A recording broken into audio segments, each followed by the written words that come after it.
భరించేటోడే భర్త అన్న మాటను ఆగం చేయకుండా అచరాల నిజమయ్యే కథ అవుతుందట తెలంగాణలో. ఇంటామె చేతిలో ఇయ్యరమయ్యర తనులు తింటున్న భర్తలు తెలంగాణలోనే ఎక్కున్నారని బయోసోషల్ స్టడీస్ అనే రీసెర్చ్లో తెలిందట.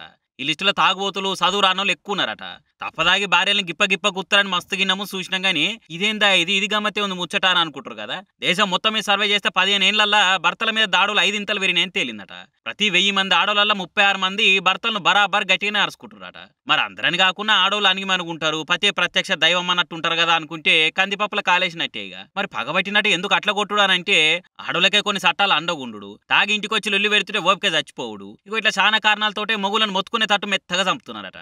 మరి తిప్పలు పడి అందరు కూడి తెచ్చుకున్న ఈ గొప్ప రికార్డు పడిపోకుండా భార్యలు ఇప్పటిసంది ఇంకెంత బలం చూపించి బాజాప్తా కృషి చేస్తారో చూడాలిగా. కానీ మొగుళ్ళు చూస్తున్నారు కదా, ఇదివరకు లెక్క లేదు కాలం. గిచ్చినట్టు చేసినా కానీ ఇచ్చి పడేస్తున్నారు, కుచ్చి కుడుకలేస్తున్నారు. పిల్లం కొట్టి దాన్ని బయట చెప్పుకున్న ఇజ్జతంతా ఇంకుడు గుంతల పాలవుతుంది. కాబట్టి జర మంచి గుడు రాళ్ళతోని